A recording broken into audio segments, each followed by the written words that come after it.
Meus amigos e minhas amigas, bem-vindos a todos e a todas ao canal do Instituto de Economia da UFRJ. Eu sou Ronaldo Bicalho e esse é o Conversa sobre o Mundo Contemporâneo, uma mesa redonda de professores que debate os grandes temas sobre a atual conjuntura mundial.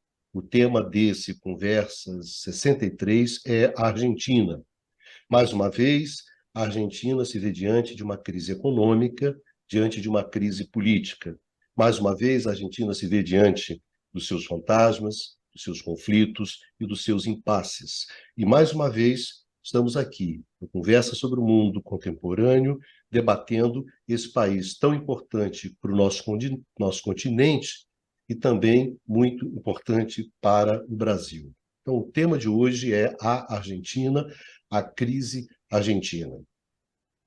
Para começar, dar as nossas boas-vindas, né, aos membros da nossa banca. Luiz Carlos Delame Prado, tudo bem, Pradinho? Mais uma vez, conversa Bem, mais uma vez 63, aqui. mais uma vez Bem, Argentina, né? Nossos vizinhos argentinos.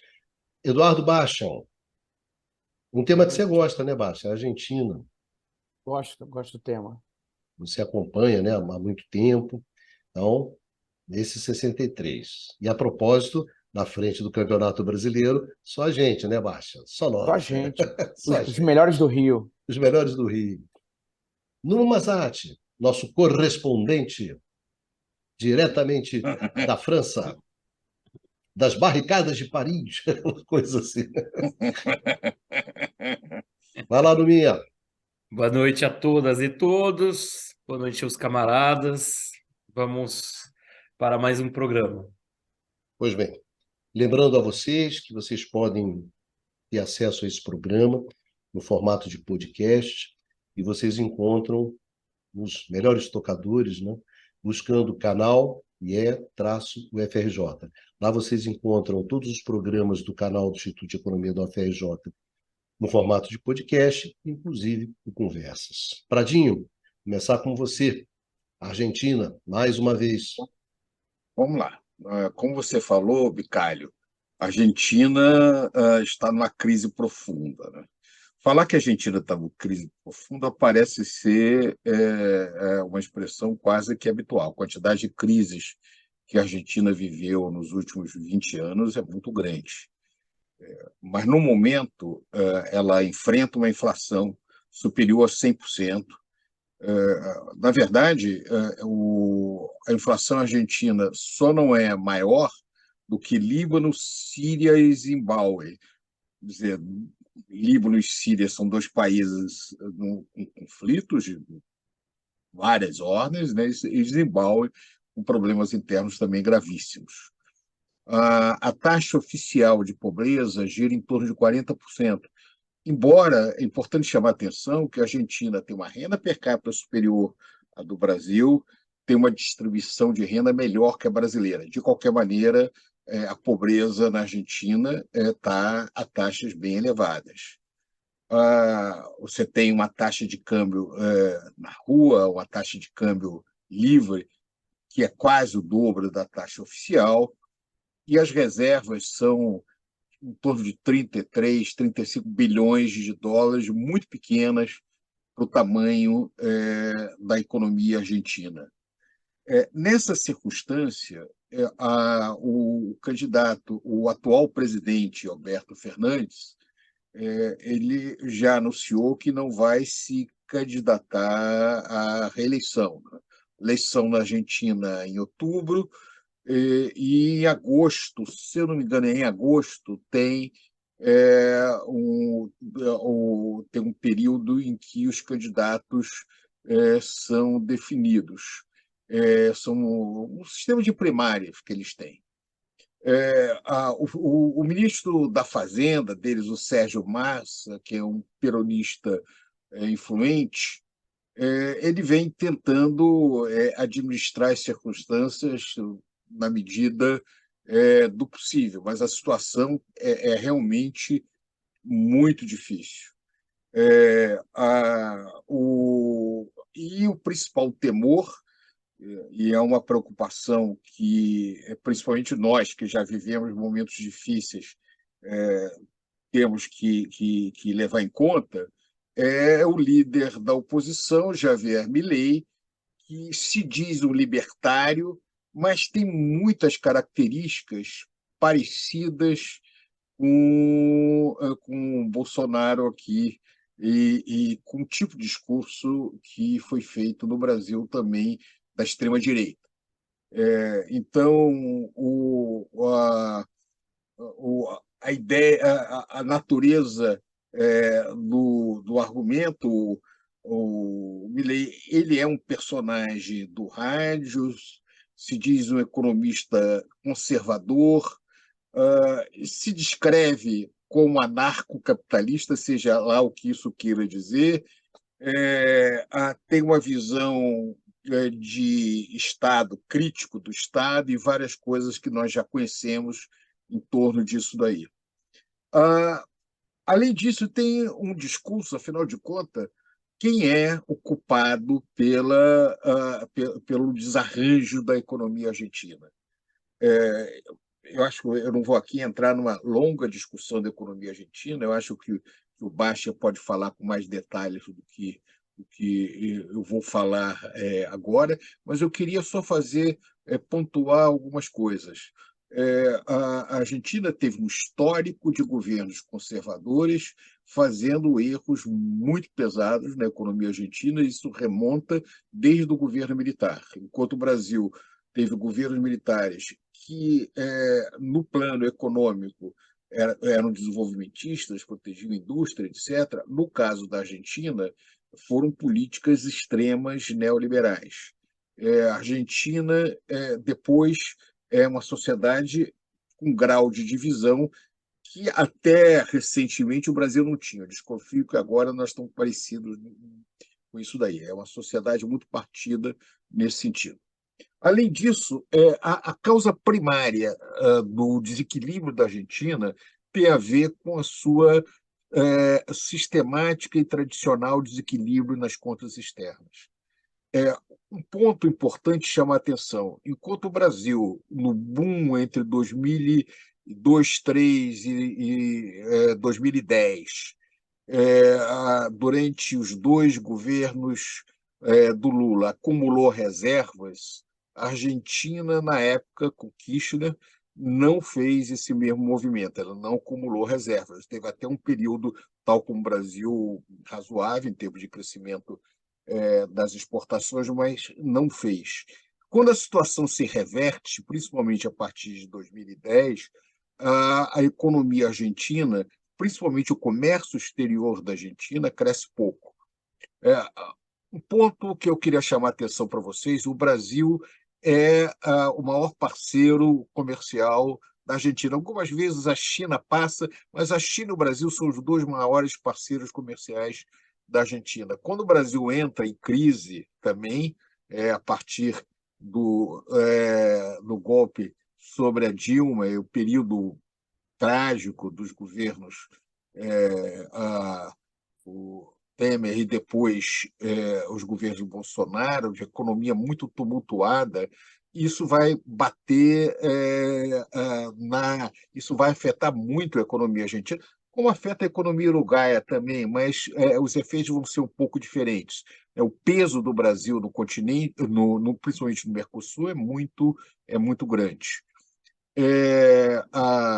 Então, finalmente, principalmente com o Macri, você vai ter uma série de problemas de gestão que vão afetar efetivamente o desempenho da economia argentina adiante.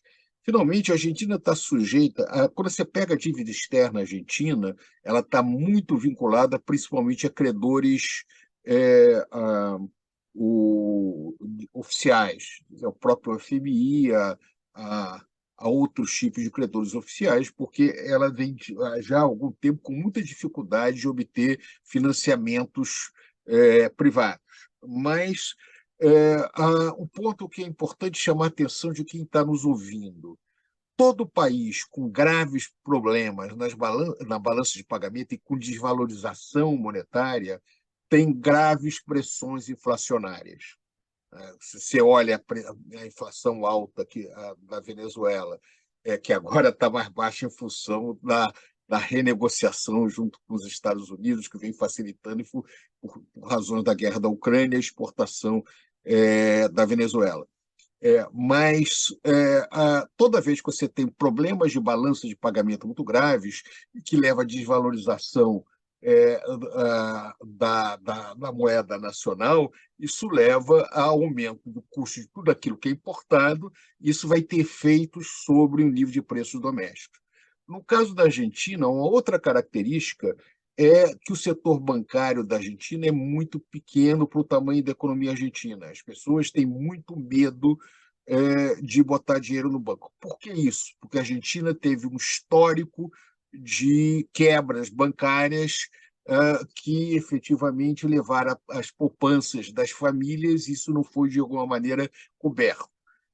Então, o cidadão, principalmente a classe média argentina, vê com muita desconfiança os bancos.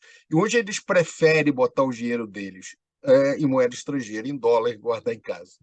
Então, isso também contribui para a estabilidade da moeda e para a tradicional mercado paralelo de dólar na Argentina, que é um fator que ajuda a trazer essa situação de instabilidade para o nível de preços domésticos.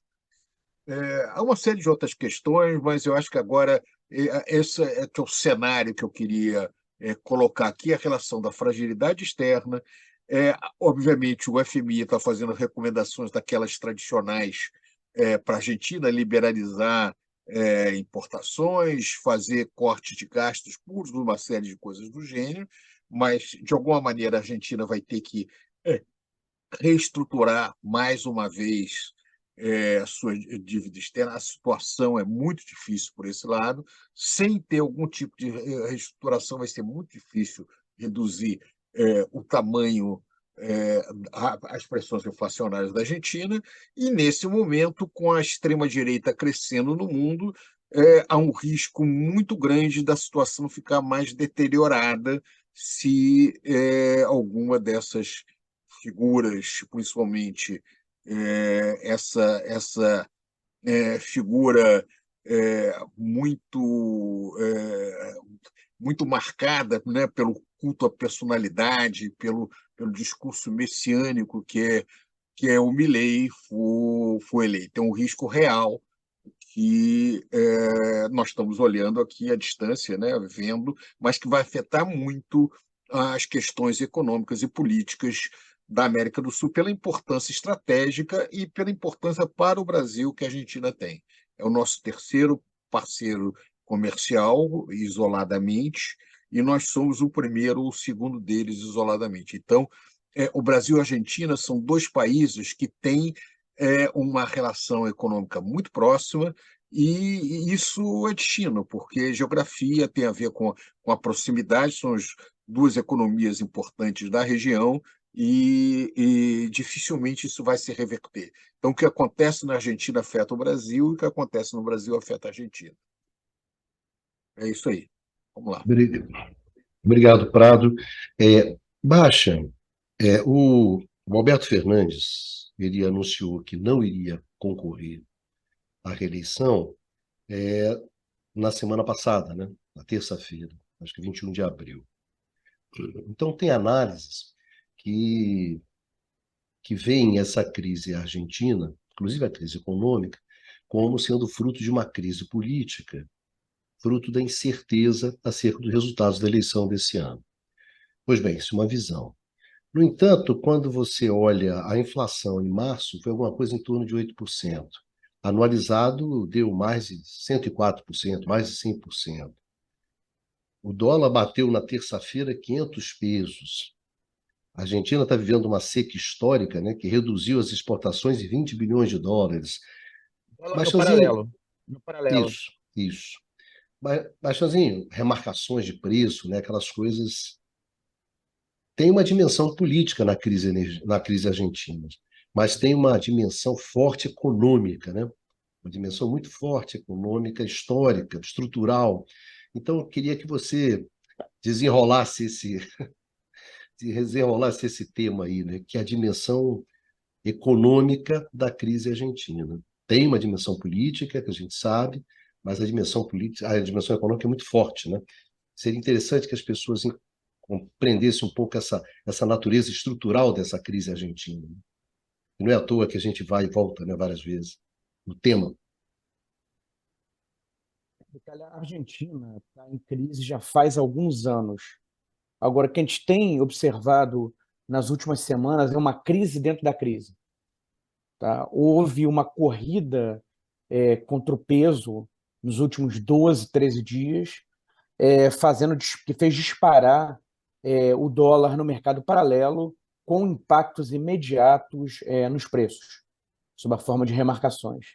Então, ontem é que eles conseguiram mais ou menos controlar a coisa. Ontem, hoje, deu uma tranquilizada, tá? Mas houve essa disparada, tá? Essa corrida contra a moeda argentina durante praticamente 2 semanas.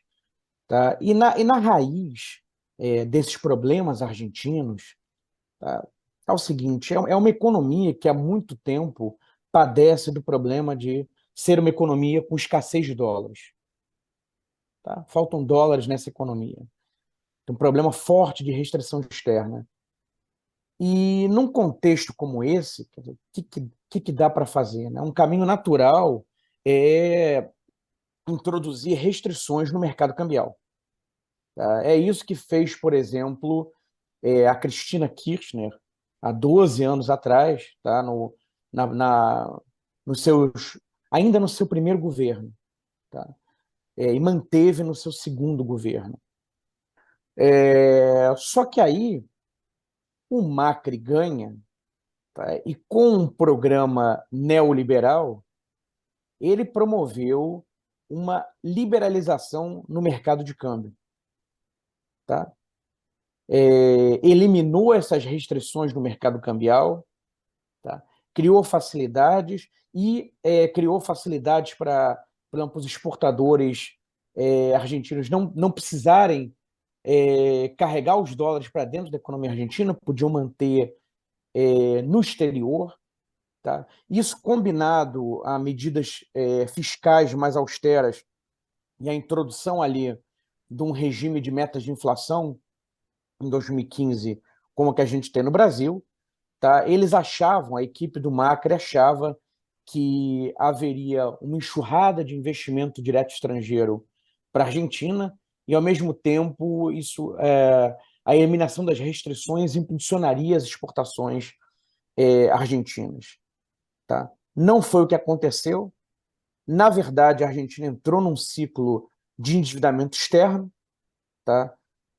Que, combinado com algumas barberagens feitas na política monetária em 2018, colocou o país, há exatamente 5 anos atrás, em abril de 2018, tá? Praticamente numa situação de moratória, o que levou a uma corrida contra o peso, tá? Uma disparada na taxa de câmbio, com impactos inflacionários, com respostas nos salários, a necessidade de ir até o FMI e pedir um pacote de resgate. E, na realidade, essa tem sido a tônica da Argentina nesse último quinquênio. Tá? Corridas contra o câmbio, aperto na situação de estrangulamento externo, tá? Desvalorização cambial, aumento da inflação em decorrência da desvalorização cambial, resposta dos salários, necessidade de renegociar com o FMI e ganha-se um fôlego por algum tempo e depois acaba-se de novo caindo nesse mesmo lugar. Mas, ao longo desse processo, a inflação cada vez indo para patamares mais elevados. Tá? Então, o Macri, que assumiu com uma inflação de 25%, tá? Entregou em 2019 já na casa, se não me engano, dos 60%, tá? A inflação. E no final teve que recorrer, teve que reintroduzir essas restrições no mercado cambial. Restrições essas que foram ampliadas no governo Fernandes, de modo que a Argentina hoje opera, tá, com um sistema de taxas de câmbio múltiplas. Existe uma série de taxas de câmbio diferentes, dependendo do tipo de transação envolvida ou do produto envolvido, como, por exemplo, foi o caso no Brasil nos anos 50, tá, do século passado. Mas o ponto é que, apesar de renegociações com o fundo, apesar da imposição dessas restrições, o governo Fernandes fracassou do ponto de vista do equacionamento desse problema da restrição externa. Tá? Ele não foi bem sucedido e também não entregou do ponto de vista daquilo que é tradicional dos governos peronistas, né? Que é maior emprego, melhora da renda, queda da pobreza. Tá? Os índices de pobreza estão muito elevados, como o Luiz Carlos comentou agora há pouco. Tá? Então, quer dizer, esse contexto econômico cria uma situação muito difícil para a situação nas eleições agora do segundo semestre. Tá? É um governo que está numa posição frágil do ponto de vista de conseguir eleger o sucessor, dado que o Fernandes renunciou à tentativa de reeleição. Tá? Agora, se é verdade que o governo Fernandes fracassou na tentativa de equacionar, de resolver esse quadro macroeconômico que já era adverso quando ele assumiu, é importante destacar que esses grandes desequilíbrios macroeconômicos que a Argentina vive, tá? Nessa fase de crise mais recente, começaram com equívocos do governo do Macri. Tá? Então, tem um pessoal argumentando que não, foi populismo do Fernandes, por isso que a Argentina está vivendo essas dificuldades no momento. Essa é uma visão equivocada. Tá? Na realidade, a grande maioria dos problemas macroeconômicos que a Argentina enfrenta hoje vem de equívocos do governo Macri.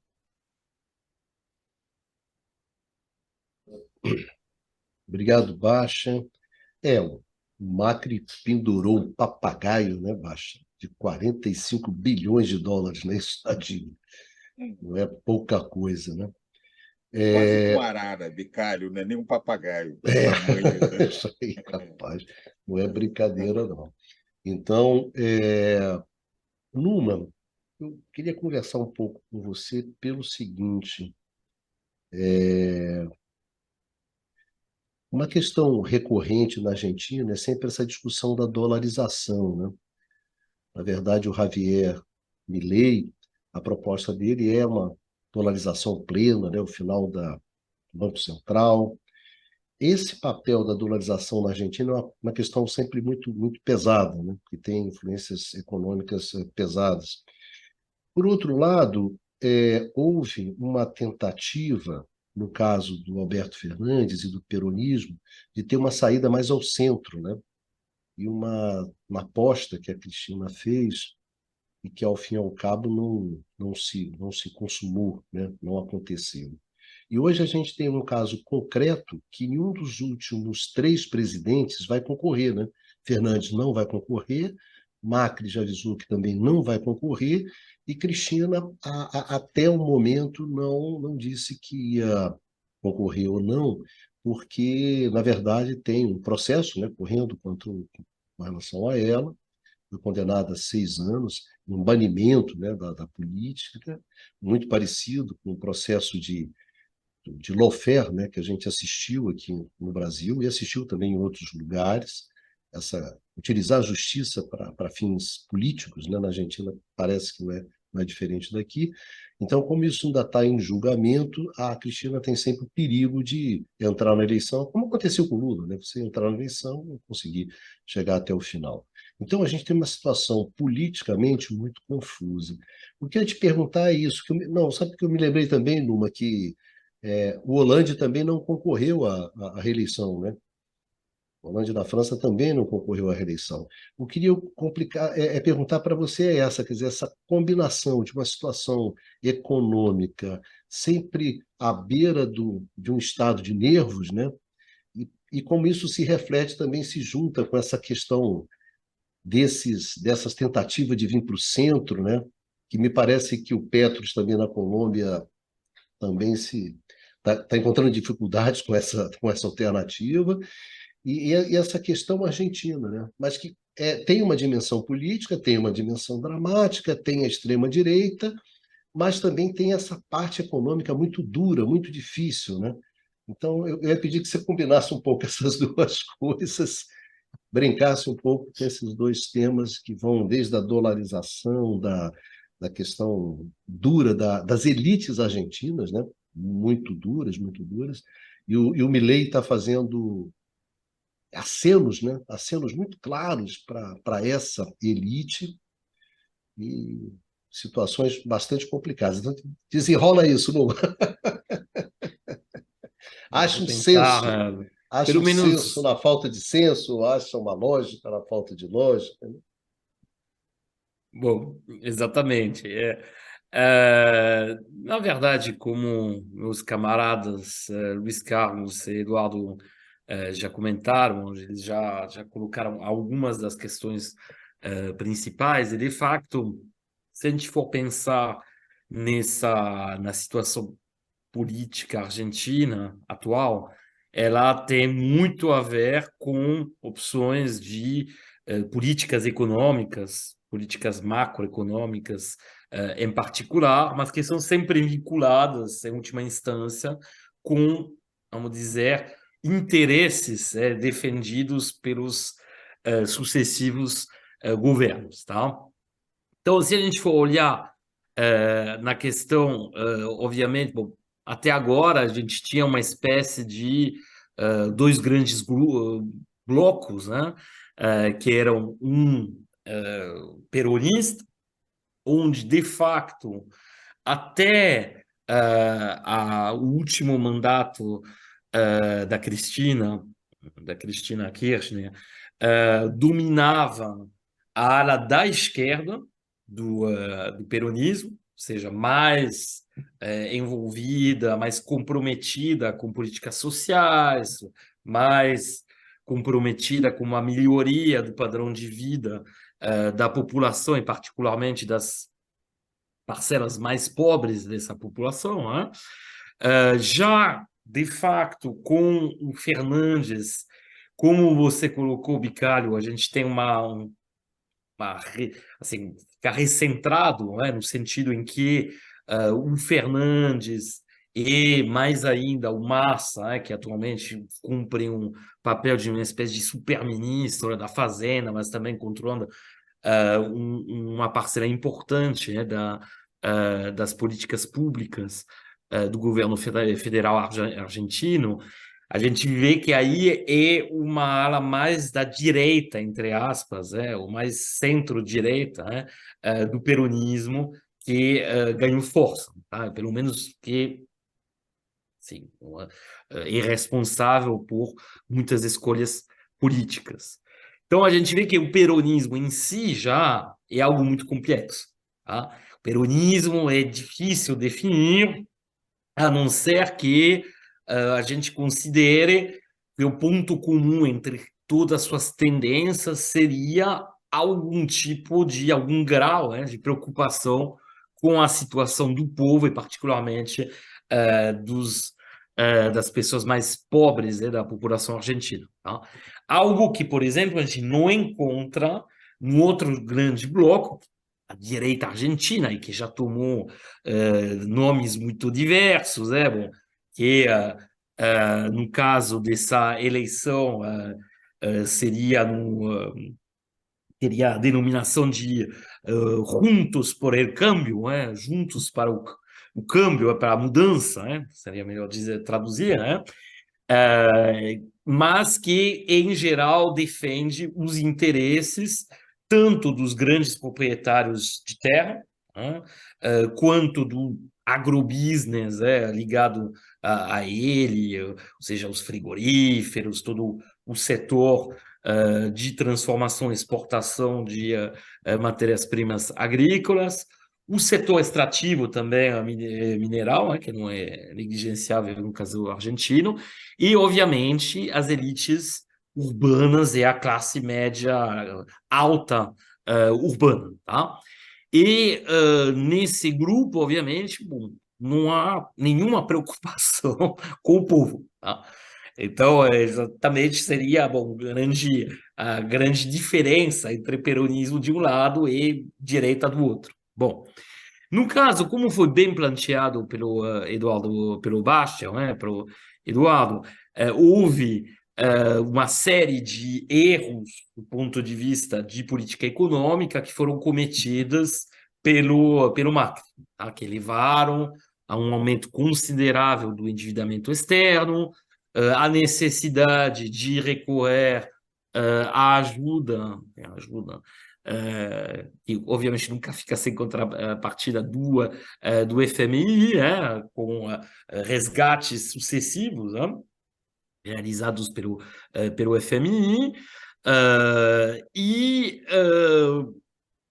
as dificuldades econômicas que surgiram desse período, e particularmente e notável a queda muito importante dos salários em termos reais, ou seja, do poder aquisitivo da renda das famílias, fez com que, politicamente, a situação do Macri ficou insustentável e ele não consiga se reeleger. O que, aliás, é um clássico no caso da Argentina. Quando você tem eleições livres, pelo menos, em geral, a direita nunca se reelege, tá? E sempre algum tipo de peronismo, aí pode ser um peronismo mais à esquerda, mais à direita, mas que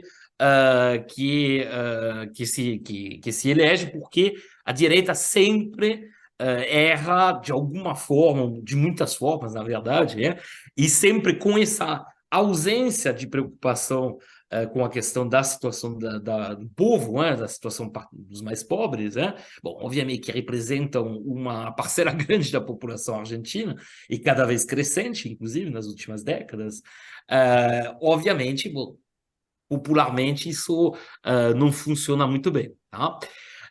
No caso, se a gente for entrar na questão, depois a gente voltará, obviamente, às políticas praticadas pelo Fernandes, mas, na verdade, se a gente for olhar do ponto de vista macroeconômico e do ponto de vista da estrutura econômica argentina, a gente observa que, na verdade, a Argentina foi um pouco a contracorrente de outros países da periferia, tanto na década de 2000 quanto na década de 2010. Tá? Na década de 2000, como todos os outros países exportadores de matérias-primas, se beneficiou muito de melhorias nas suas condições externas, conseguiu acumular um pouco de reservas internacionais, então, a priori, estava numa posição externa relativamente favorável, porém, ao contrário do que aconteceu, foi feita uma escolha na Argentina, a partir do final da década de... enfim, uma escolha, na verdade, que a gente encontra já na década de 2000, mas que aí ficou mais problemática na década de 2010, por ter taxas de juros nominais muito baixas. Tá? Ao contrário do que se praticava, muito baixas em relação ao quê? Em relação às taxas de juros americanas, ou seja, bom, em geral, país da periferia, se não quer ter problema de balanço de pagamento, vai colocar uma taxa de juros acima da taxa de juros americana, que a taxa de juros do Fed, Banco Central Americano, que é meio que um ponto de referência, porque tem uma espécie de prêmio de risco em relação justamente a os ativos que são denominados na moeda nacional, tá? No caso, a dívida argentina. Bom, você ainda por si, bom, a gente não vai entrar em tecnicalidade, mas enfim, tem outros problemas vamos dizer, de evoluções esperadas da taxa de câmbio no futuro, que vão evoluir, que vão influir também sobre as percepções dos investidores internacionais. Bom, basicamente o que a gente pode dizer é que há na Argentina um estranho consenso em, em volta de uma taxa de juros baixa, tá? O que faz a direita tem privilegiado isso porque seria mais favorável para os investidores. A esquerda tem privilegiado isso porque seria supostamente mais justo em termos distributivo. Isso seria uma forma também de estimular o investimento. Enfim, todo mundo concordou em volta disso. E você tem um problema sistemático que é a dificuldade de você atrair justamente de atrair capitais para a Argentina. E, pelo contrário, isso, e aí que a gente chega à questão da dolarização. Se você justamente tem uma atratividade do peso que é muito reduzida, bom, pelo contrário, tem uma atratividade do dólar que é muito grande. Então, a economia argentina já estruturalmente teve um processo de dolarização lá atrás, né, que faz com que, há décadas, por exemplo, que as operações imobiliárias na Argentina são realizadas em dólar, compra de apartamentos, compra de, vamos dizer, de todo tipo de bens imobiliários, né, de terras também, né, e esse processo tem avançado cada vez mais, e o problema, de fato, é que você tem um vazamento sistemático, uma fuga de capital sistemática da Argentina para o exterior. Tá? E essa fuga de capital faz com que, de fato, haja cada vez mais assim um fenômeno de dolarização da economia argentina. Aí o Eduardo já falou dos efeitos negativos que isso tem, por exemplo, em termos de criação de uma série de câmbios, você tem um câmbio oficial, depois você tem câmbios, outros tipos de câmbio e um câmbio paralelo que é em geral, muito desvalorizado em relação ao câmbio oficial. No caso atual, acho que é mais ou menos a metade do câmbio oficial, que eles chamam, aliás, de dólar blue, o dólar paralelo, vamos dizer. Isso faz com que, de fato, muitas decisões, tanto em termos de exportações quanto em termos de importações, são, na verdade, tomadas não em função do câmbio paralelo, do câmbio oficial, mas em função do câmbio paralelo. Tá? Então, isso, de fato, acelera ainda mais o fenômeno inflacionário que tem na Argentina e contribui, portanto, a piorar ainda mais a situação econômica argentina. Tá? E aí a gente entra numa especificidade da Argentina, e acho que a forma de conectar esses elementos tem a ver muito com essa questão, que é a questão do conflito distributivo.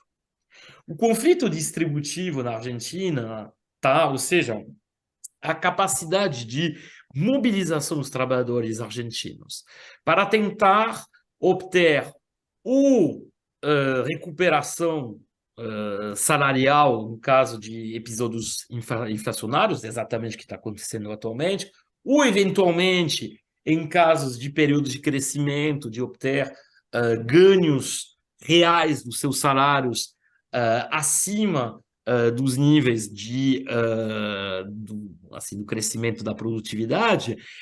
Tudo esses elementos, essa característica é própria argentina.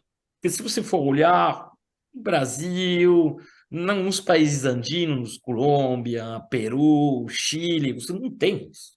Tá? Você não tem essa capacidade de mobilização dos sindicatos, você não tem sindicatos que possuem uma agenda própria de defesa dos trabalhadores. Tá? Se a gente pega no caso de muitos países, os sindicatos ou são mais fracos ou de alguma forma são vinculados a partidos de governo e que conseguem controlar mais ou menos sua atuação, ou pelo menos diminuí-la caso eles cheguem ao poder. Isso não é o caso na Argentina. Tá?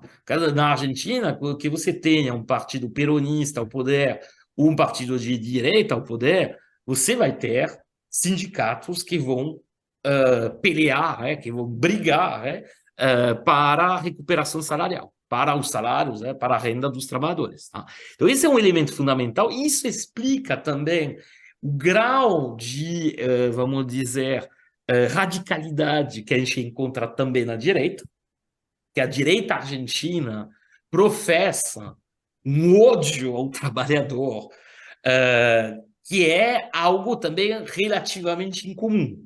Tá?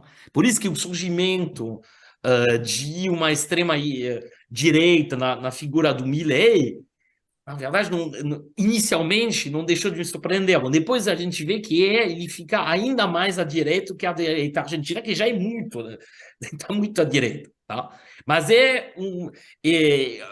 o elemento fundador assim, dessa direita permanece o mesmo desde a década de 30, desde que a Argentina saiu da órbita britânica para, vamos dizer, ter políticas, tanto em termos de inserção externa, quanto em termos de políticas públicas e sociais, vamos dizer, mais autônomas, mais vinculadas ao povo, no caso do peronismo, desde essa época, houve o outro bloco tem essa radicalidade, bom, que se concretizou, obviamente, no período da ditadura, especialmente assim, o seu auge entre 76 e 82, foi curto, mas a gente vê que a radicalidade até da ditadura Argentina, que cometeu as piores atrocidades, os números são assustadores, e um reflexo disso, um reflexo dessa intensidade do conflito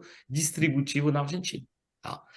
E, nesse caso, de fato, a questão da dolarização, ela é um elemento que, na verdade, muito mais que um elemento puramente ideológico, é um elemento que explica, em parte, como você pode ter um efeito assim de balanço de um lado para outro. Por quê? Porque, obviamente, nas eleições, você vai ter campos que são irredutivelmente opostos. Tá? Tem um núcleo do peronismo, um núcleo de peronistas de um lado, um núcleo de direitistas do outro, que nunca vão mudar de lado.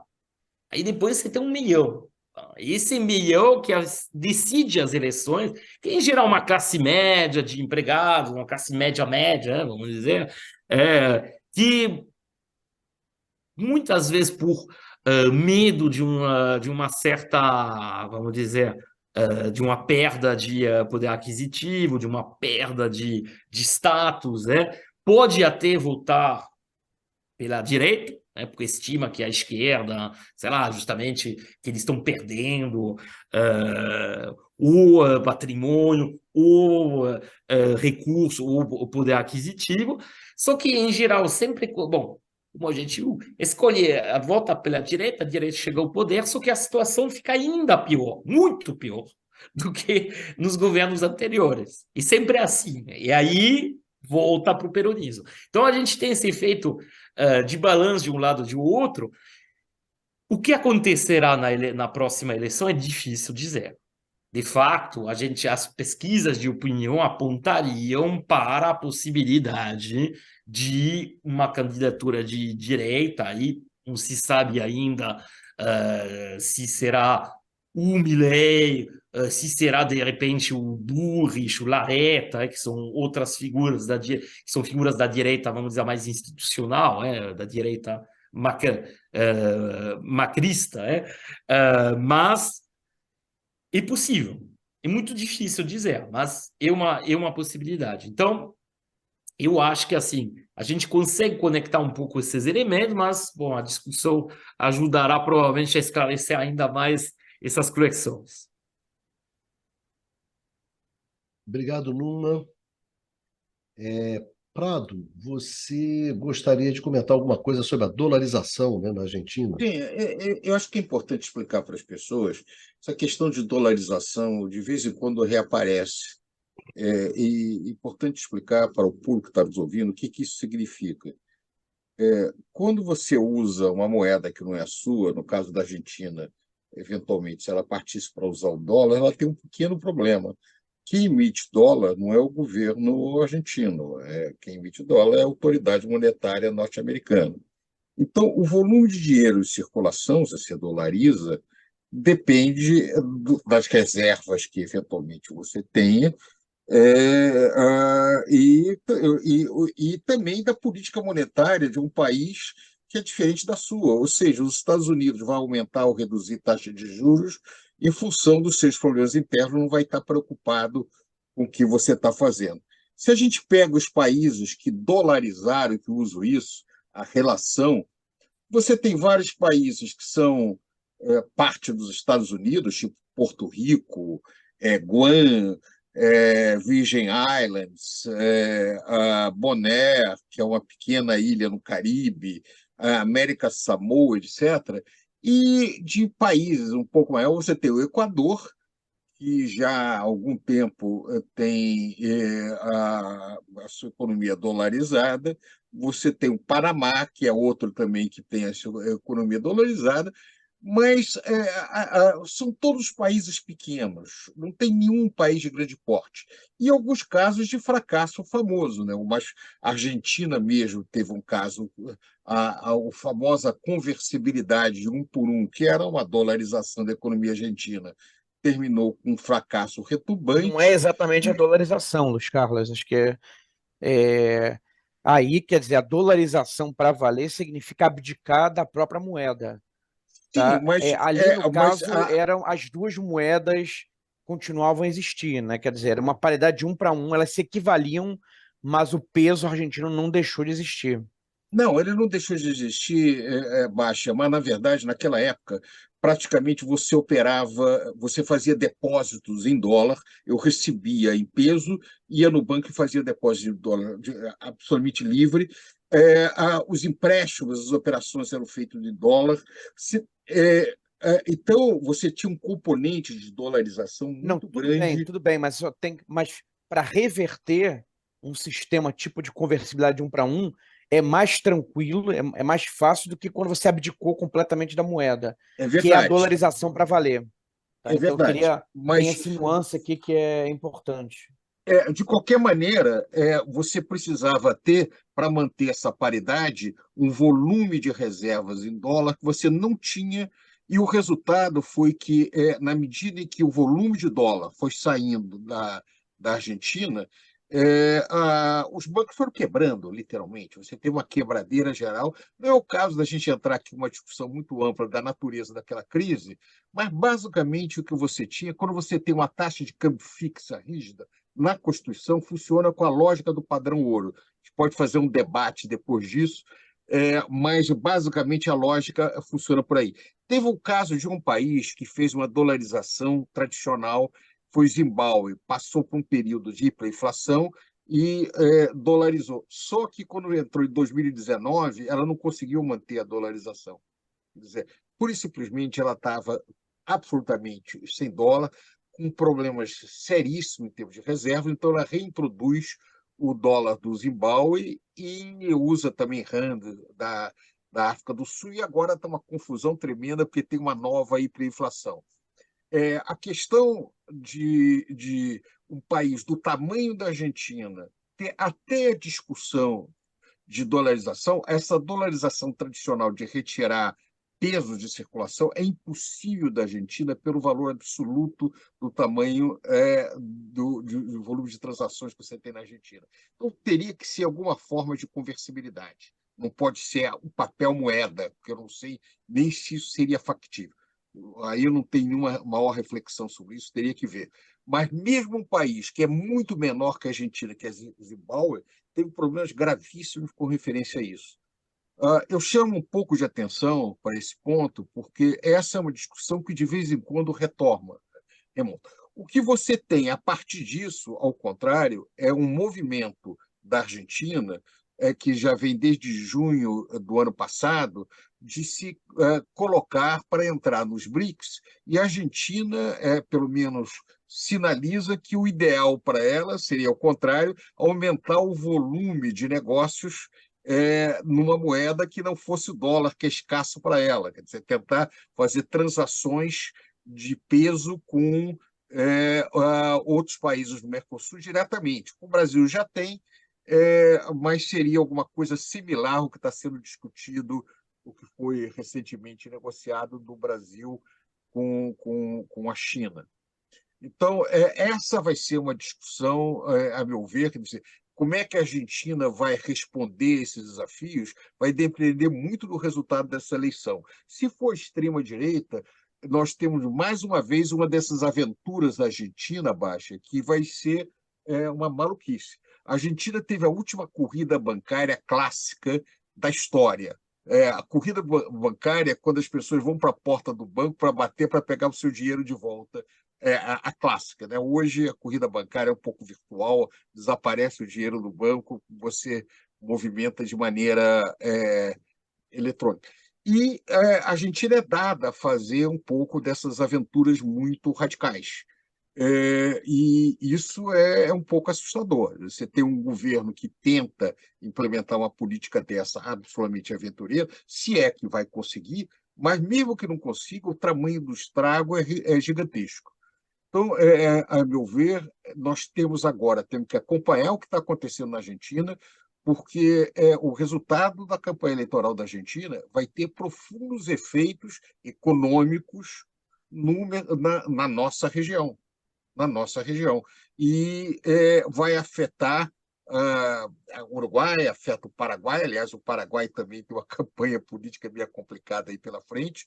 Quer dizer, nós continuamos com a América do Sul passando por muitas turbulências dentro desse cenário. E, nesse contexto, eu queria botar um outro ponto. Argentina e Brasil, agora, né, com o atual governo, concordam que o acordo com a União Europeia tem que ser renegociado em alguns termos.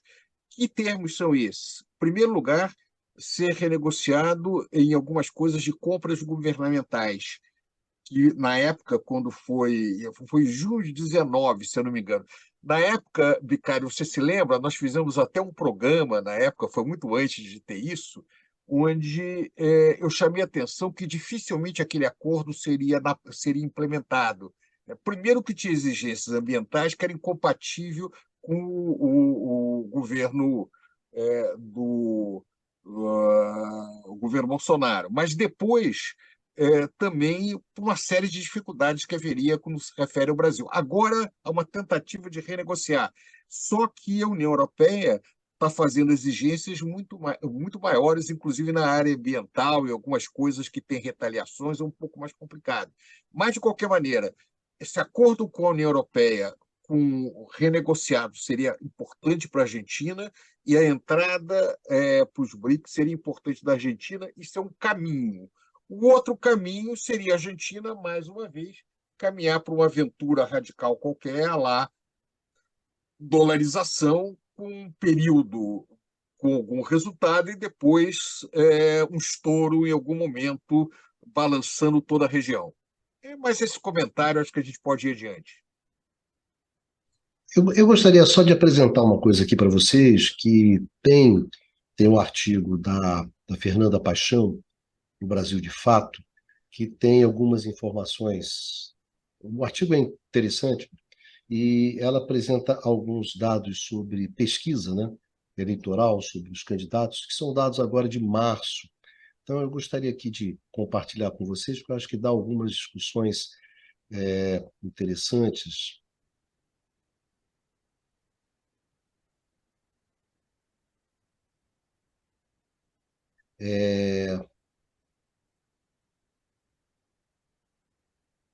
Desculpe. Deixa eu... Vocês conseguem ver? Conseguem. Só gostaria aqui de duas informações, tá certo? Uma delas, nós temos aqui a intenção de voto, e você tem aqui a intenção de voto, as informações esse verde escuro que é um voto seguro, o voto mais claro é um voto provável, esse em vermelho é que não votaria em nenhuma hipótese, né, que seria, digamos assim, a rejeição, e os não sabem aqui. Então, vocês veem que, pelo lado da frente, né, nós temos a Cristina Fernandes, que, em termos de voto seguro, né, chega a alguma coisa em torno de, acho que de 33%, né, alguma coisa em torno disso.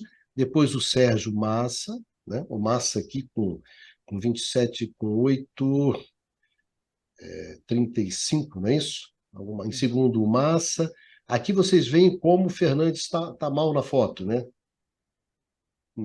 Em termos de voto, dá alguma coisa em torno de 15%. O Daniel Scioli, né, que é embaixador da Argentina no Brasil, né? E o Vado de Pedro, que é ministro do governo do Fernandes. O Daniel Scioli, que foi o candidato do peronismo derrotado pelo Macri em 2015. Exatamente. Então você vê que a Cristina tem bastante força, tem uma taxa de rejeição, sei lá se você pode afirmar isso, em torno de 62%, Massa tem menos. Agora, olha a taxa do Fernandes, né? Isso em março, 80% não votaria no Fernandes em hipótese nenhuma, o Scioli com 67% e o Vado de Pedro com 62%, né? A coisa aqui está em aberto, a Cristina realmente você não sabe se ela vai ser candidata, embora ela tenha sido condenada a 6 anos, e, digamos assim, a um banimento da política, você ainda tem muitas instâncias para recorrer, né? Você tem ainda algumas instâncias para recorrer, então, Cristina tem essa questão dessa espada em cima dela, que é a questão da justiça. Sérgio Massa Prado, acho que poderia dizer que é mais um peronismo de direita, né? Acho que não erraria se afirmasse que o Massa está mais próximo disso. Fernando Zé Carta fora do baralho, e talvez essa disputa entre o Sérgio Massa e o Daniel Scioli, né? Tem outra figura que está ausente, que, se eu não me engano, é o governador de Buenos Aires, né? Mas me parece que o governador de Buenos Aires já Kicillof. cantou a pedra que ele vai Eu acho o concorrer. Daniel muito difícil, porque ele já mostrou que, quando a situação era melhor, ele não teve muita chance com o Macri. Isso. Ele ir agora de novo vai ser difícil. O governador, me parece que o governador né, Não, da Kicillof vai província, querer, né? tende Mas a a permanecer reeleição, na isso, ele quer reeleição. tentar a reeleição. Então, esse é mais ou menos o quadro pela frente, É. né? Quando você vai para a direita, aqui que eu acho que tem algumas coisas interessantes. Em primeiro lugar, sei lá, seria o prefeito de Buenos Aires, né? O Horácio Lareta, que é o candidato mais forte, né? Seguido pela Patrícia Buris, que foi, se eu não me engano, ministra do Macri, né? Depois o próprio Macri, e aqui você tem o Javier Milei, né? Que é a figura que aparece aqui, você vê já com 31%, né? Ele já aparece com 31% nas pesquisas, e o Facundo Manes, eu acho que, se eu não me engano, é da União Cívica Radical, da Agora, velha União Bicalho, Cívica Radical. nenhum desses candidatos tem menos de 50% de rejeição. É muito curioso, né? Todos eles têm mais de 50% das pessoas que dizem que não votariam Mas de eu maneira diria nenhuma. que não tem Eu não nada sei mais como é que resolve. argentino do que isso, né? Não tem nada Olha, mais Bicalho, argentino do que isso. uma vez num táxi em Buenos Aires, o taxista me disse o seguinte: a diferença entre argentinos e brasileiros é que os brasileiros se arrependem 2 meses depois da eleição. Aqui na Argentina, a gente se arrepende 2 horas depois da eleição.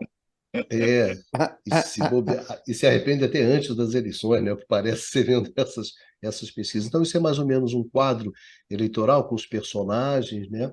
Aqui, pela direita, o Lareta, sem dúvida,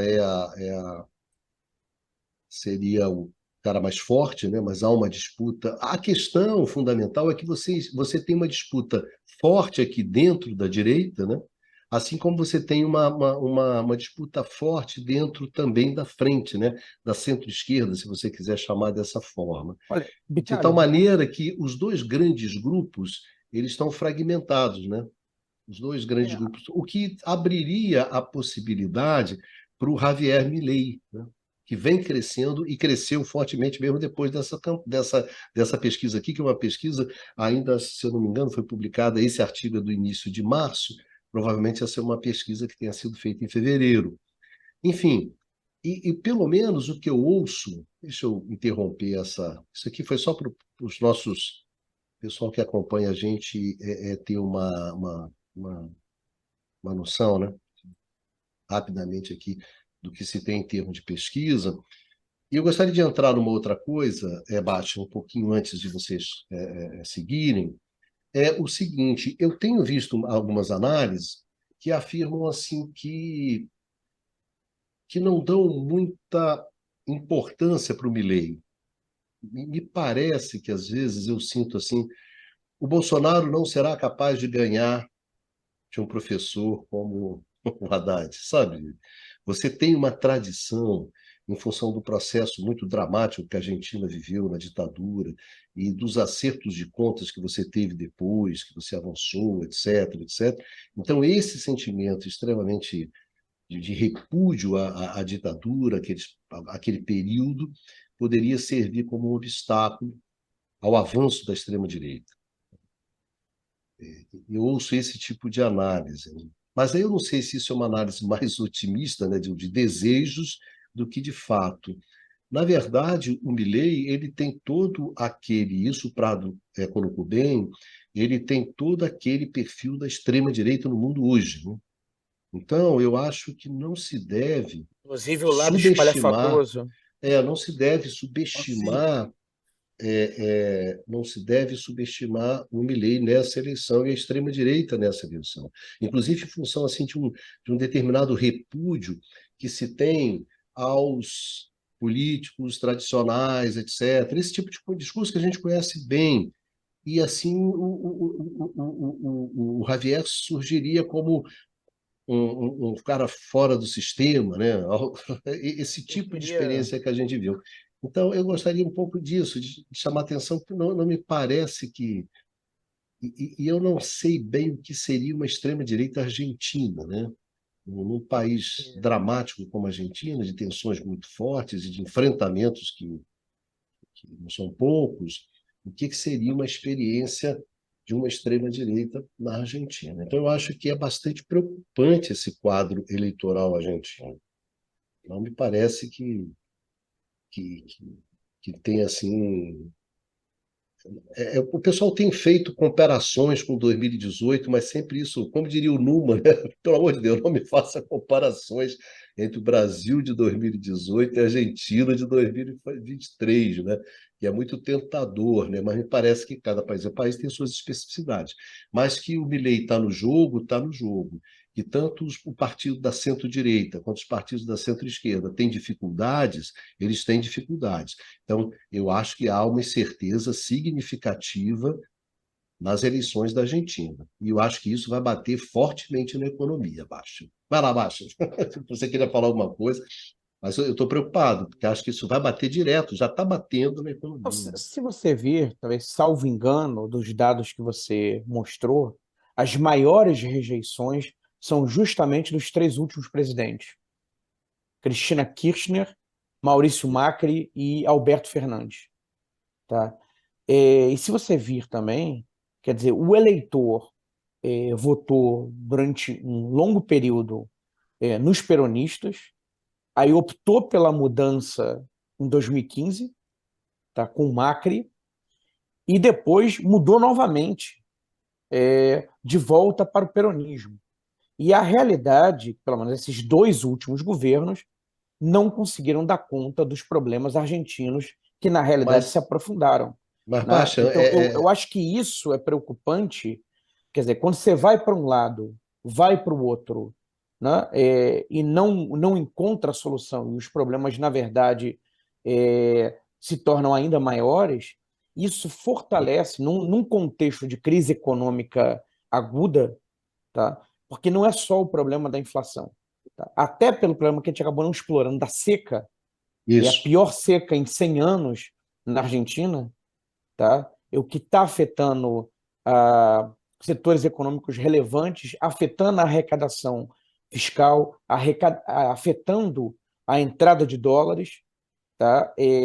A Argentina, a perspectiva, ela cresceu ano passado, a perspectiva é de uma recessão para esse ano, tá? Então é uma combinação de inflação altíssima, tá? E aumentando de patamar junto com uma recessão, tá? Então, nesse contexto de desesperança, né, essas figuras com um discurso mais messiânico se apresentando como antissistema têm um espaço, né, tem um campo fértil para florescerem. Então, eu acho isso bastante preocupante, tá? Ainda mais preocupante se ele sair vitorioso, tá?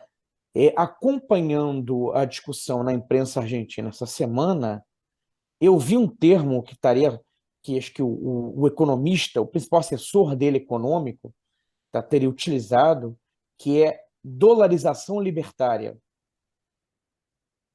tá? Que seria a dolarização, do ponto de vista macroeconômico, essa renúncia, abdicar da moeda doméstica, tá? O que significa, como o Luiz Carlos já adiantou, perder a capacidade de fazer política monetária, perder a capacidade de fazer política cambial, mas junto com isso, um programa agressivo, tá, de privatizações e de redução do gasto público. Tá? Então, do meu ponto de vista, uma combinação de políticas catastrófica, tá? Muito assustadora. Agora, por outro lado, se nós virmos o que oferecem os partidos tradicionais, tá?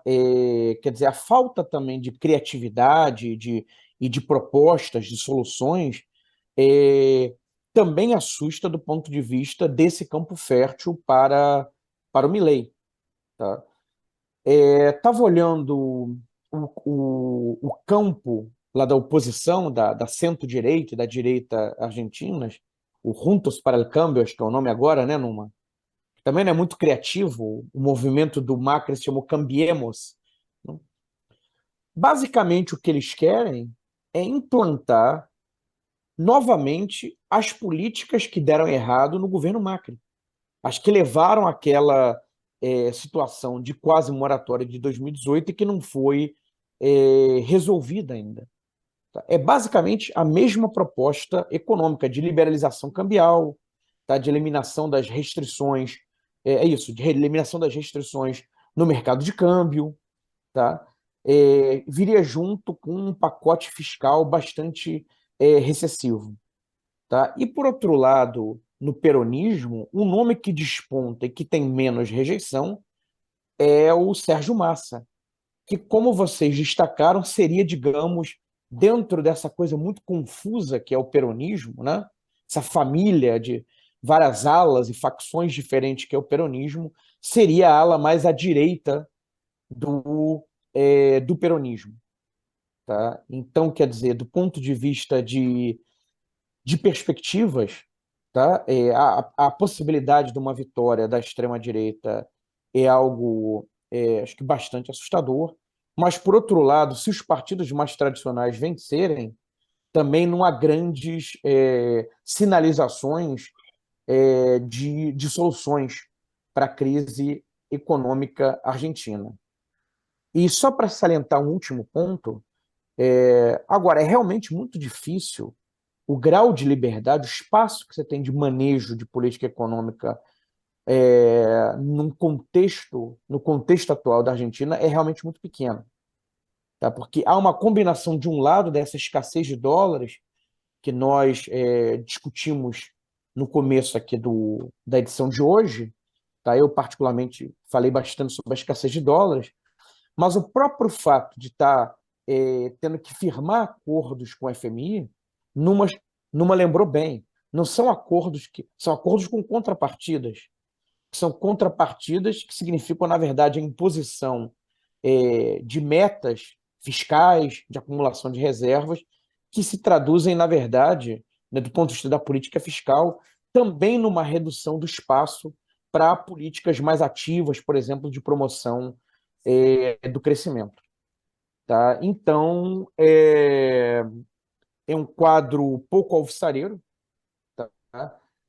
A Argentina está exprimida e para, acho que fazer aí, quer dizer, dentro do, com todas os cuidados que as analogias demandam, tá? É uma situação análoga que a própria Argentina, tá, e o Brasil viveram nos anos 80, tá? Em que o espaço para a política econômica era muito reduzido. Numa,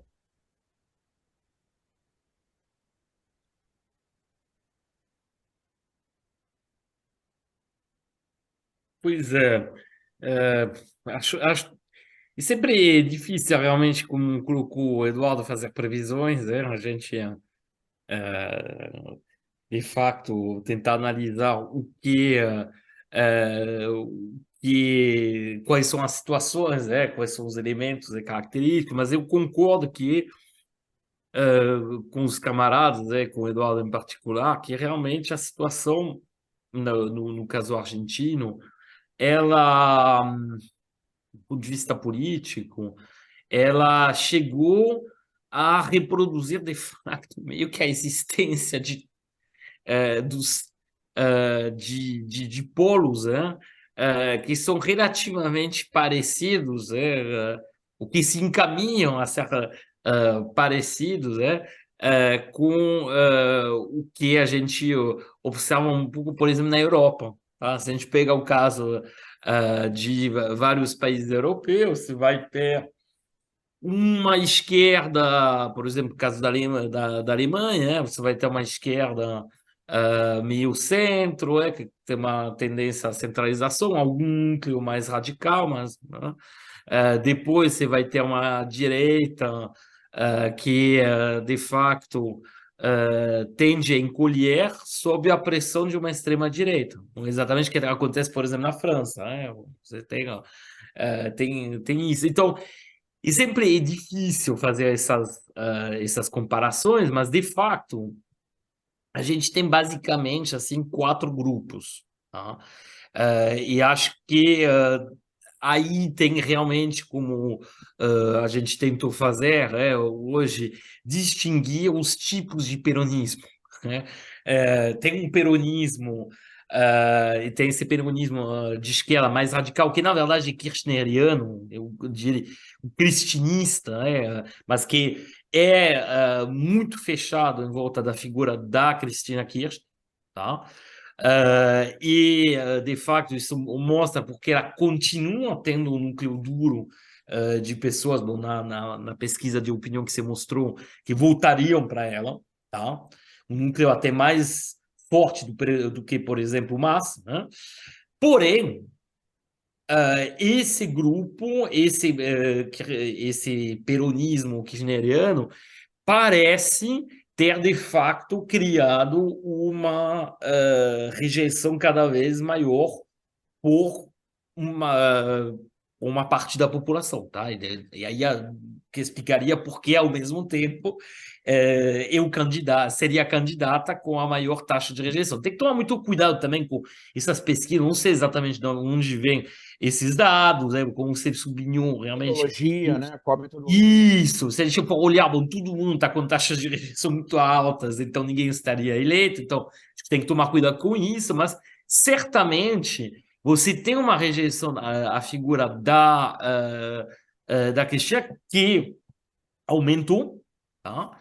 Porém, não há a possibilidade de criar uma frente peronista, e aí você chega ao segundo grupo de peronista, que seriam esse peronismo mais de centro, mais de direita. Tem que tomar cuidado também com os termos que a gente emprega, mas esse mais centro-direita encarnado pelo Massa, porque o Massa sabe também que se ele se candidatar e não receber o apoio pelo contrário, vamos dizer assim, se candidatar e tiver uma oposição à figura dele por parte da Cristina, isso não vai funcionar.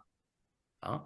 Da mesma forma que a nomeação do Massa no governo passou por uma volta vamos dizer, da comunicação entre o Fernandes e a Cristina. Lembramos que eles não se falavam há meses, que justamente a questão do Massa, da aparição do Massa como um super-ministro, o ministro está fazendo, o ministro da mudança do Estado, enfim, das reformas do Estado, etc. Tudo isso só foi possível porque a Cristina deu seu apoio. Então, na verdade, já tem essa questão. Tá? Então, é uma questão que esses dois blocos constituindo o peronismo, eles têm que que entrar de alguma forma num acordo. Tá? Depois, a direita, de fato, isso foi colocado já por vocês, a direita deixou uma lembrança bastante ruim, tá? E relativamente recente, tá? Ninguém consegue, enfim, é difícil argumentar que a presidência do Macri foi bem sucedida, a tal ponto que, como já foi colocado, ele não se candidata de novo, porque o nome dele certamente suscitaria uma rejeição muito alta. Uma figura como assim, como a Buris, bom, poderia eventualmente suscitar uma rejeição menor, mas sempre tem um atrativo, como foi colocado pelo Bicalho, de uma figura que não estaria ligado a esses grandes grupos constitutivos da política argentina há muito tempo. Tá? E, bom, que no caso, aí você poderia colocar, Bicalho, a outra pesquisa, que no caso justamente seria encarnada pelo Milei. Tá? Bom, isso é muito difícil dizer. Tá? Não sabemos, não temos como prever. Pode haver, isso é o que a gente viu no Brasil, pode haver uma direita tradicional que, percebendo que não vai vencer a eleição, vai fazer o que aconteceu no Brasil, com a direita tradicional, parte do PSDB, parte do MDB, etc., que se aliou na hora H ao que, pelo menos, assim, apoiou a candidatura do Bolsonaro. Isso que Em aconteceu. 2018. Isso, vendo que não iam ganhar, que de novo provavelmente ia perder, bom, ajudo-se, como foi também colocado pelo Bicalho, mais um paralelo com o Brasil, bom, no caso do Brasil, da impossibilidade do Lula se candidatar, por conta das perseguições judiciárias. Bom, lá na Argentina tem também uma situação parecida que ameaça, teve recurso, mas é uma possibilidade no caso da Cristina. Então, é complicado, tá? Mas o paralelo que não dá para fazer é que tipo, o grau de popularidade do Lula e a sua capacidade de agarrar votos me parece ser comparativamente maior do que no caso da Cristina. Mesmo se a Cristina tem a capacidade, tem esse voto, assim, vamos dizer, popular, essencialmente, mas também com parte da classe média, por exemplo, dos funcionários públicos, que não vai abandonar ela. É um grau assim, de adesão à Cristina que é muito forte. Tá? Então, pode ser que a direita, vendo que ela não ganharia sozinha, use essa figura para justamente que parece que tem um discurso, esse discurso do populismo de direita, parecido em certa antissistema, mas que na verdade é como sempre defensor dos interesses da direita, dos interesses dos capitalistas, dos grandes proprietários de terra. Pode ser que isso aconteça. A gente está conjecturando, mas certamente tem ingredientes que, em certa medida, relembram que a gente pode encontrar em outros países da América Latina, em países europeus, porém, como já falei, um elemento muito distinto é essa questão do conflito distributivo, essa questão da, vamos dizer, da capacidade de mobilização dos sindicatos, que não é negligenciável no caso da Argentina. Então, tem que ver o que vai acontecer. Isso é sempre uma incógnita. Bom, já deu nosso tempo aqui de hoje conversando. A Argentina sempre rende, né, Baixão? A Argentina sempre rende, cara. Sempre tem assunto. Bom, eu acho que para terminar, eu gostaria de perguntar para vocês, de uma forma sintética, quais são as implicações dessa eleição para o Brasil? O Brasil é um parceiro importante, a Argentina é um parceiro importante do Brasil, em dimensões, em termos da dimensão política, né? O que vai acontecer na Argentina é importante para o Brasil, é importante para o continente. Enfim, eu gostaria que vocês falassem rapidamente sobre isso, para fechar o nosso programa. Pois bem, a situação da Argentina é essa. Quais seriam as implicações dessa crise para o Brasil? Quando o Brasil faz justamente um esforço agora com o governo Lula de remontagem, né, Prado? Você que gosta bastante desse tema de remontagem do Mercosul, do Unasul, dessas alianças latino-americanas, há uma aproximação da Argentina e do Brasil com a China, nítido, né? A Argentina admitindo como o Brasil, né, fazia as suas transações comerciais em yuan, né, e não em dólares, enfim. Existe uma série de coisas importantes em termos da geopolítica da região, que uma vitória da direita, uma vitória da extrema-direita, coloca bastante dificuldades, dado o tamanho da Argentina, para seguir nessa trajetória de integração em certos movimentos que você observa na América Latina e uma tentativa do Brasil, né, de capitanear esses movimentos. Pradinho? Vamos lá. Ricardo, até para pegar isso, eu vou botar um pouco meu chapéu de historiador econômico, só para lembrar uma coisa que provavelmente, eu acho que só eu ou você tem uma lembrança direta disso, porque tanto o Baixa quanto o Numa eram muito jovens. Foi a crise em 2001, da conversibilidade argentina. Só para lembrar, Alexandre, eu não era tão novo, não, e era seu aluno. era meu aluno, né? Eu espero que eu tenha te ensinado bem a época. Se tenha Não, dado isso aí. Prado, sem contar que gerou uma filmografia Deixa argentina em quieto. torno disso, né? Hein, Pradinho? Gerou uma filmografia argentina muito boa sobre isso, né? Tem bons filmes Sobre isso. argentinos em torno disso. Eu me lembro que uma conversa que a gente fez sobre cinema, né? O filme. Lembra, Baixa? Foi você que falou sobre Era um filme isso, A Revolta dos argentino. Tontos. Começava justamente nesse período, lembra? É É, esse, é.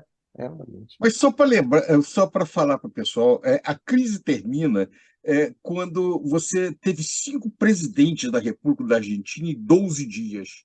O Fernando de la Rúa, Ramon Puerta, o Fernando de la Rúa sai em 21 de dezembro, depois entra Ramon Puerta, que sai em 22, dia 30 de dezembro sai o Adolfo Rodrigues de Sá, depois entra Eduardo Camano, para finalmente entrar Eduardo Durhalde, que acaba ficando mais tempo.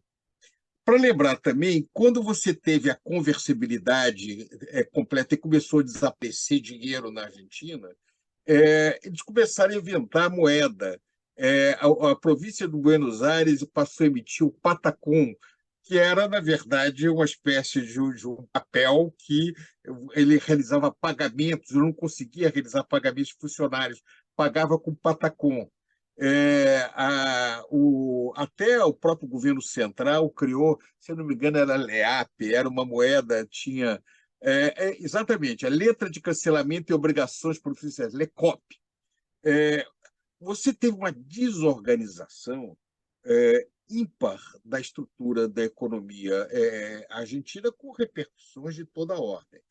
O que eu acho que trata-se agora, Bicário, o risco que nós temos é ter um país da importância da Argentina se caminha numa figura que é uma figura tão problemática, né, de extrema direita, ganhando as eleições lá, e no contexto da Argentina fazer um tipo de aventura, eu sinceramente, Baixa, eu não acho que uma dolarização tradicional à la Zimbábue ele vai conseguir fazer, por razões físicas até. Mas, de alguma maneira, alguma versão da conversibilidade ou de dupla moeda. O Zimbábue hoje tem 3 moedas, como eu falei para vocês. Isso é possível. Loucuras é sempre possível fazer, mas o fim nós já sabemos. Isso pode ter ondas de impacto no Brasil. Agora, o outro lado, que é um governo razoável, tem um imenso potencial de colaboração com o Brasil. A Argentina, sob um bom governo, pode permitir aumentar o número de transações na América do Sul. O Brasil é o maior parceiro da Argentina e a Argentina é o terceiro maior parceiro do Brasil. Então, nós podemos aprofundar essas relações. Então, eu acho que nós, como brasileiros, temos que olhar, acompanhar a eleição na Argentina. Nós só podemos torcer, é óbvio que nós não votamos, mas um bom resultado é muito importante para a estabilidade do Brasil, para o crescimento do Brasil. A Argentina importa para nós, isso é que interessa. Obrigado, Prado. Bastianzinho, como é que o Brasil vê tudo isso, né? Pegar o gancho do Luiz Carlos, né? Quer dizer, a Argentina importa para nós e nós importamos para eles, né? Então, para além da retórica, eventualmente mais inflamada, mesmo o Milei não pode chutar o balde, tá? Porque o Brasil é muito importante para a economia argentina. Agora, um eventual governo Milei é aquele no qual haverá, digamos, maiores tensões, né, fricções, enfim, e a possibilidade de atuar conjuntamente, né, de ter uma agenda comum de comércio exterior, ou mesmo para questões mais de ordem geopolítica, vai ficar certamente comprometido, né? Para isso, em princípio, com o governo Lula, uma eventual vitória, uma continuação, né, do peronismo seria o resultado mais interessante, tá? Um caso de uma vitória do grupo do Macri não tende a ser tão tenso quanto no caso do Milei, mas também as divergências tendem a ser maiores do que no caso, por exemplo, de uma vitória do Márcio ou da própria Cristina se candidatar e conseguir sair vencedora, tá? Enfim, mas é muito prospectivo, né? Quer dizer, a gente está especulando. Agora, só uma observação, você fez um comentário anteriormente da questão das moedas. A Argentina já tem um esquema de compensação com a China, tá? De swap com a China, que já está em curso há mais ou menos um ano e a perspectiva é que se intensifique, tá? Porque diante da escassez de dólares, encontrar mecanismos, por exemplo, de comércio exterior que prescindam do dólar é um dos caminhos que a Argentina tem buscado e deve buscar nesse contexto de graus de liberdade, né, de raio de manobra muito restrito que ela tem hoje em dia em política macroeconômica.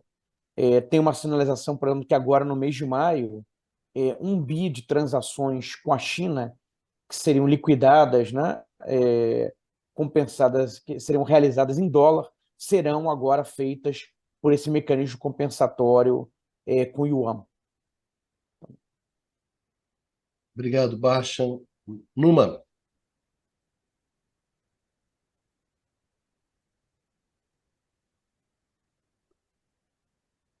Bom, acho que os camaradas já falaram de vários aspectos, dos principais que poderiam acontecer. Bom, de fato, tem uma relação muito grande entre as economias argentinas e brasileiras, como foi lembrado também, em termos de negociações multilaterais, de acordos envolvendo, portanto, o Mercosul,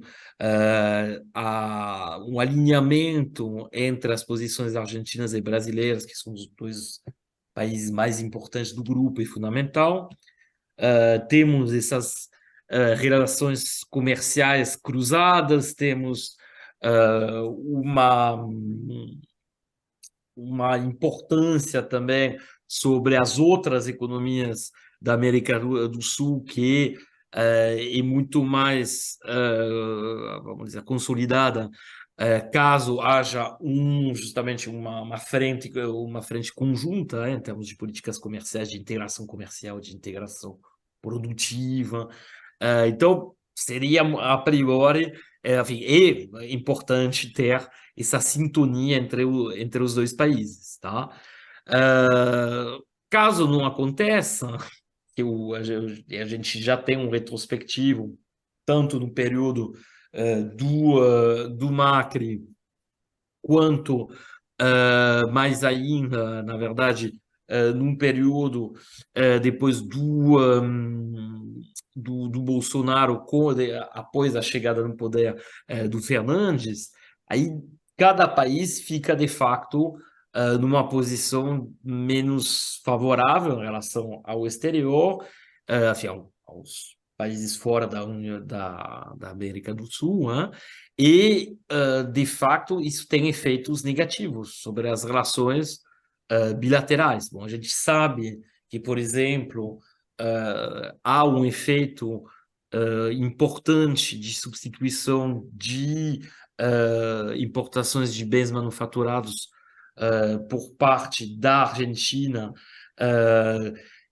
assim, de substituição das importações oriundas do Brasil por importações oriundas da China. Tá? Então, esse efeito, a entrada da China na economia argentina é importante, também no setor elétrico, as promessas que faz a China em termos de entrega por exemplo, de infraestrutura são consideráveis, né? Não podemos esquecer um ponto que é importante, né? Que é a questão energética. Tá? A gente sabe que a Argentina sofre de uma dependência energética, particularmente em relação à posição, à importação de gás, por exemplo, né?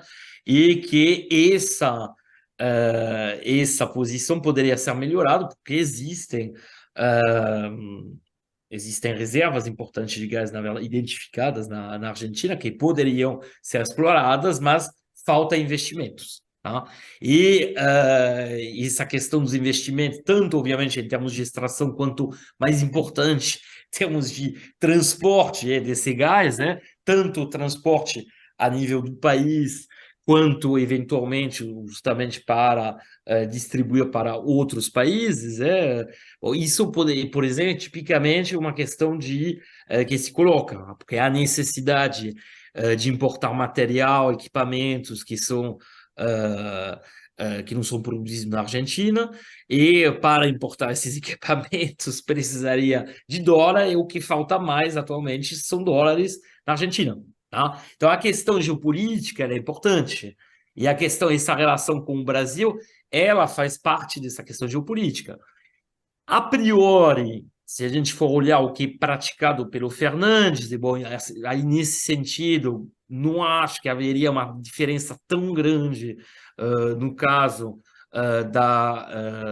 dos peronistas mais de centro, mas bom, isso também tem que tomar sempre cuidado com essas afirmações, mas a ideia seria aproveitar como pretende fazer o Brasil atualmente, enfim, agora com a volta do Lula, como foi comentado, aliás, no último programa, seria aproveitar um pouco uma posição de não alinhamento, pegar um pouco dos americanos de um lado, pegar um pouco dos chineses e ajuda dos chineses do outro. Bom, a Argentina, obviamente, não vai entrar em confronto com os Estados Unidos. Isso é inconcebível, ninguém pretende fazer isso, nem os kirchneristas pretendem fazer isso, mas aproveitar essa disputa, essa corrida de influência entre China e Estados Unidos para que a China justamente providencie financiamento num âmbito, aliás, de uma relação comercial bilateral cada vez mais forte, isso é algo concebível. E, nesse sentido, isso é em sintonia com o que a gente está vendo desde o início do ano, no caso da política econômica externa brasileira. Bom, a questão depois de outros interesses, é óbvio que, no caso tanto da direita tradicional, da macrista, né, e da extrema-direita, aí a visão é diferente. Tá?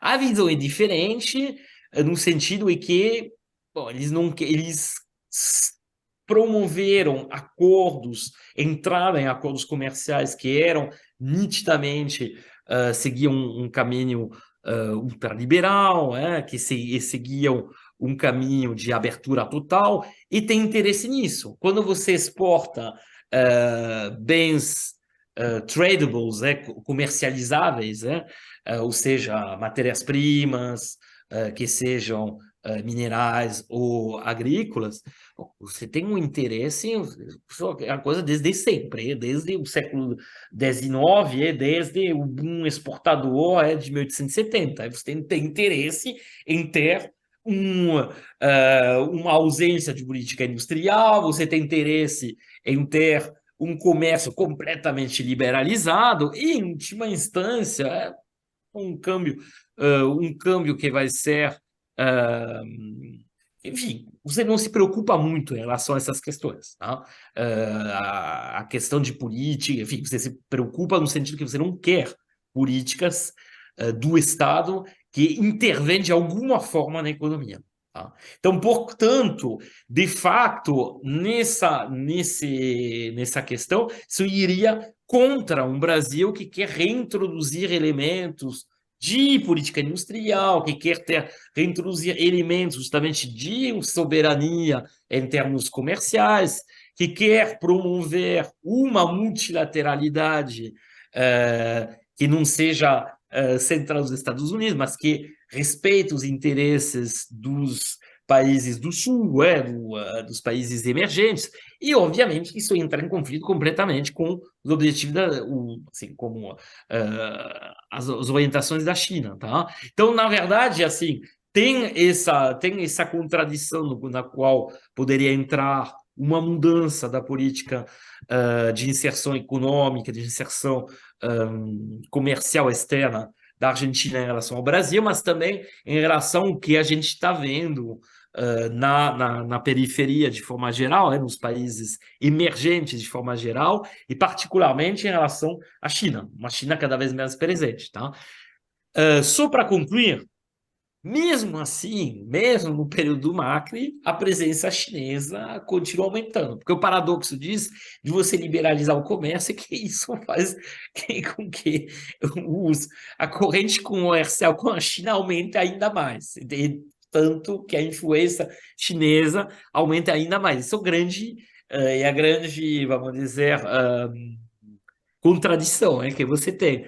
Os Estados Unidos promovem a todo custo o comércio, a liberalização do comércio, porém isso tem favorecido, pelo menos nas últimas 2 décadas, cada vez mais a posição chinesa. Tá? Então, aí, por isso, inclusive, que começaram mais recentemente a recorrer a essas proibições de importações, a essas tentativas de barrar a entrada de empresas em áreas tecnológicas, a gente viu isso com a 5G, etc. Mas, por enquanto, como vimos, os países da periferia, os países emergentes, não reproduziram tanto esse comportamento. São os bons cachorrinhos, são os bons aliados, fiéis da Europa, como a gente comentou num programa retrasado, que aí sim seguem cegamente essas recomendações. Valeu, Numa. Bom, eu acho que esse tema da Argentina vai ser um tema recorrente esse ano, né? A gente fez esse primeiro programa, esse ano sobre a Argentina. Em agosto você tem as primárias, né? Então, se nada acontecer grave na Argentina até agosto, aí um outro momento para a gente discutir o que aconteceu exatamente nas primárias obrigatórias, né? Como é que é? Abertas, simultâneas e obrigatórias, né? O passo, que onde você tem um momento importante dentro do processo eleitoral argentino, depois de outubro, né? Quando você tem a eleição, e finalmente em dezembro, quando o eleito toma posse, né? Então, esse é um ano argentino, né?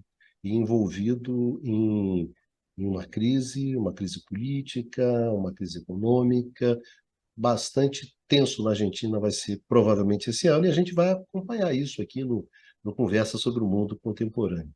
Então, eu gostaria de agradecer muito a participação do Prado, do Númia e do Baixa, né, que participaram dessa nossa discussão sobre a Argentina. Agradecer muito aos nossos amigos e às nossas amigas que sempre nos acompanham nesses debates, nessas discussões, e a gente se encontra aqui no canal do Instituto de Economia da UFRJ no próximo, são tantos os programas, eu me confundo, aqui no Conversas sobre o Mundo Contemporâneo. É isso aí. Minhas amigas, meus amigos, se cuidem e vida que segue. Vamos em frente. Apesar de tudo, né, Prado? Seguimos em frente. É isso.